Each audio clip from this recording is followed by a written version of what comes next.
Halo, assalamualaikum warahmatullahi wabarakatuh. Ya, kembali lagi ke saya Adi Saputra, calon guru penggerak angkatan 6. Hari ini hari yang spesial karena hari ini saya akan membahas koneksi antar materi modul 22 dengan modul-modul sebelumnya nih. Jadi tolong saksikan dan dengarkan ya. Oh iya, hari ini pokoknya spesial banget deh. Oke, kita akan lanjut aja ya. Yuk, semangat semua guru-guru hebat. Sebelum itu, saya akan berterima kasih nih kepada Bapak pengajar praktik Pak Yustiandi dan Pak Inengah Edi Imawan, Pak fasilitator saya selama pendidikan calon guru penggerak kali ini, karena beliau-beliau inilah yang menuntut saya dalam pendidikan calon guru penggerak angkatan 6. Luar biasa, banyak ilmu dan banyaklah pokoknya pelajaran yang sudah beliau bapak-bapak ini berikan kepada saya. Oke, berikutnya. Ya, tujuan dari modul 22 dan koneksi antar materi, sebenarnya tujuan pembelajaran khususnya adalah calon guru penggerak melakukan refleksi pengetahuan sebelum, selama, dan sesudah mempelajari modul ini.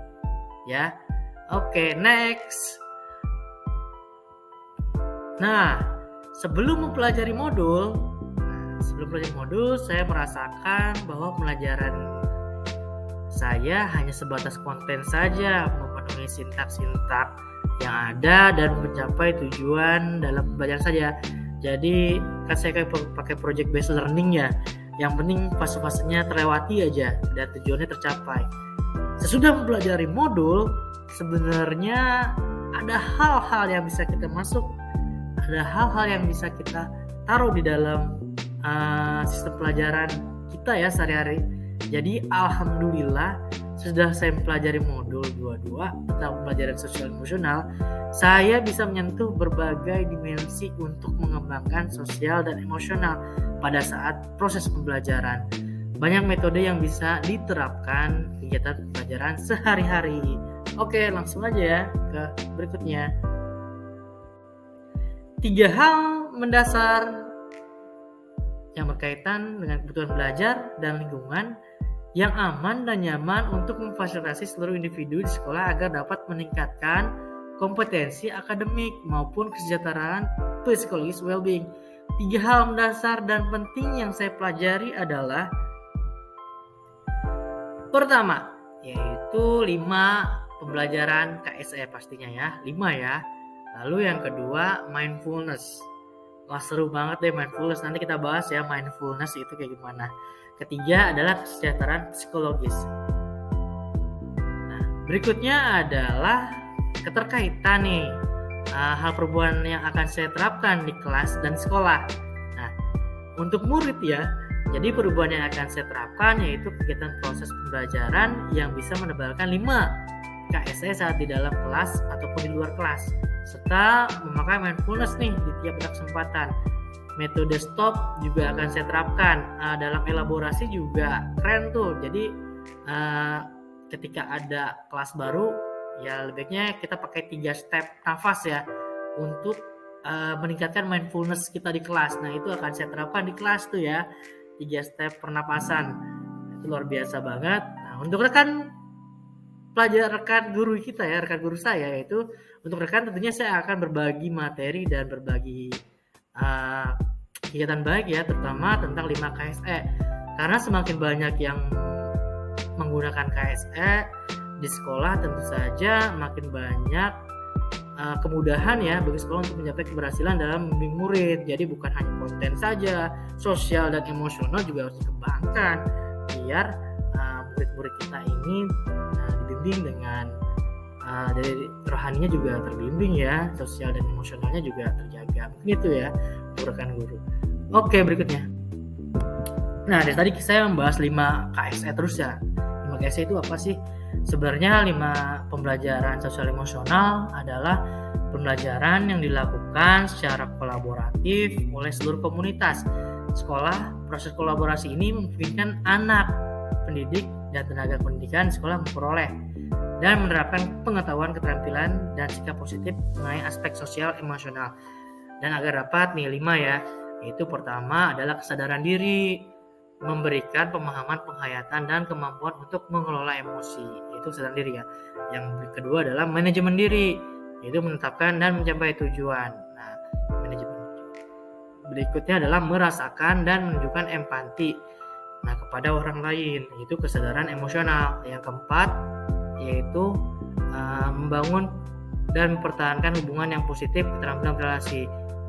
Yang kelima, membuat keputusan yang bertanggung jawab. Oke, next. Oke, kita bahas ya satu persatu. Nah, dari kesadaran diri dulu ya. Kesadaran diri adalah memahami, menghayati, dan mengelola emosi. Kemampuan untuk memahami dan bagaimana pengaruhnya pada perilaku diri dalam berbagai situasi dan konteks. Nah, contoh ini adalah memahami perasaan, minat, nilai, dan kekuatan. Memahami bagaimana cara belajar dan pemikiran diri, lalu dan akhir mengembangkan sikap ya. Selanjutnya di manajemen diri, ini yang kedua nih ya, kemampuan untuk mengelola emosi, pikiran, dan perilaku diri sendiri secara efektif dalam bertujuan ya, dalam berbagai situasi dan untuk mencapai tujuan dan aspirasi. Nah, contohnya ada mengelola stres, mengontrol impuls, ketekunan dalam menghadapi hambatan. Oke, berikutnya. Kesadaran sosial, kemampuan untuk memahami sudut pandang dan dapat berempati dengan orang lain, termasuk mereka yang berasal dari latar belakang budaya dan konteks yang berbeda-beda. Contohnya memahami perbedaan perspektif dan berempati, mengenali dan menghargai persamaan perbedaan, manfaatkan sumber daya di rumah, sekolah, komunitas secara efektif. Lanjut lagi, kemampuan berelasi. Kemampuan berelasi adalah kemampuan untuk membangun dan mempertahankan hubungan sehat dan sportif. Nah, seperti tadi ya, membangun hubungan berlandaskan kerjasama dan sikap hormat, menolak tekanan sosial yang tidak tepat, mencegah, mengelola dan menyelesaikan konflik, lalu mencari pertolongan bila membutuhkan. Terakhir adalah mengambil keputusan yang bertanggung jawab. Nah, di poin ini pengambilan keputusan bertanggung jawab adalah kemampuan untuk mengambil pilihan-pilihan membangun yang berdasar atas kepedulian, kapasitas mempertimbangkan standar-standar etis dan rasa aman untuk mengevaluasi manfaat konsekuensi dari bermacam-macam tindakan dan perilaku untuk kesejahteraan psikologis.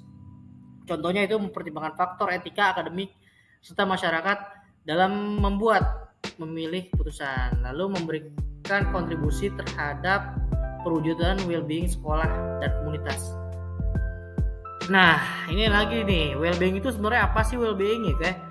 Well-being sebenarnya sebuah kondisi di mana individu memiliki sikap yang positif terhadap diri sendiri dan dapat memenuhi dirinya dengan menciptakan dan mengelola lingkungan dengan baik, memiliki tujuan hidup dan membuat hidup mereka lebih bermakna serta berusaha mengeksplorasi dan mengembangkan dirinya tuh well-being-nya. Oke, next. Mindfulness, itu pembelajaran sosial dan emosional dikembangkan dengan menggunakan pendekatan kesadaran penuh, mindfulness, sebagai dasar penguatan 5 KSE yang akan memunculkan perasaan tenang, stres berkurang, pikiran menjadi jernih dan fokus. Nah, teknik yang digunakan stop ya, berhenti sejenak, ambil nafas dalam, lalu amati sensasi pada tubuh, perasaan, pikiran, lingkungan, lalu proses lanjutkan. Itu udah stop ya. Terkaitan antar materi. Nah, ini terkaitan antar materi ya, antara modul 22 dari 1, 12, 13, 14, 21 sampai ke 22. Ya, kita akan bahas satu persatu nih. Pertama adalah 11 dengan 22, filosofi Ki Hajar Dewantara dan pembelajaran sosial dan emosional. Pemikiran Ki Hajar Dewantara yakni menuntun kodrat anak mencapai kebahagiaan untuk menemukan kemerdekaan dalam proses pembelajaran. Nah, terciptanya kemerdekaan karena merdeka itu adalah perasaan murid di kelas. Untuk itu, guru harus menciptakan perasaan aman dan nyaman di dalam kelas. Kita akan mudah menuntun jika rasa dan jiwanya juga kita tuntun. Pembelajaran KSE kita bisa melatihnya ya. Oke. Lanjut, modul 12 dan modul 22 ya. Nilai dan peran guru penggerak akan mudah berjalan dan terlaksana jika sosial dan emosional lingkungan sekolah berjalan baik. Dan pengelolaan emosi yang baik antara kita dan murid akan menjalankan sistem pembelajaran berorientasi murid dengan mulus, dan pengelolaan emosi dengan rekan guru yang baik dapat saling menebalkan peran-peran yang ada pada guru penggerak. Berikutnya adalah modul 3 dan modul 22. Keterkaitannya adalah melalui pembelajaran yang bersentuhan dengan dimensi 5 KSE, memudahkan kita mewujudkan visi guru penggerak, yaitu membentuk peserta didik menjadi peserta didik yang berdasarkan profil pelajar Pancasila. Lalu berikutnya di 21 dan 22 terkaitannya adalah sebenarnya ada teknik pembelajaran sosial emosional yang kita bisa terapkan ya, dari identifikasi sosial, identifikasi emosi, perasaan, role play, menuliskan ucapan terima kasih dan sebagainya. Lalu hanya kita sebagai guru nih milih teknik penerapan apa ya dalam pembelajaran diferensiasi yang tepat sesuai dengan kebutuhan murid yang ada dan di lingkungan kita ya. Artinya lingkungan Bapak Ibu guru kayak gimana, tentu saja lingkungan saya juga berbeda ya. Kita bisa mengimplementasikan secara fleksibel nih. Oke, berikutnya adalah terima kasih. Ternyata sudah selesai ya. Terima kasih yang udah nonton sampai di sini. Yang sudah menonton sampai sini terima kasih. Semoga bermanfaat deh ya. Mohon maaf nih bila saya ada kata-kata yang kurang baik dan kurang berkenan, dan maaf bila saya masih belum lancar nih bicara di depan kamera ya. Terima kasih untuk perhatiannya Bapak Ibu guru hebat. Kita ketemu lagi pertemuan berikutnya. Wassalamualaikum warahmatullahi wabarakatuh. Dadah. Thank you very much.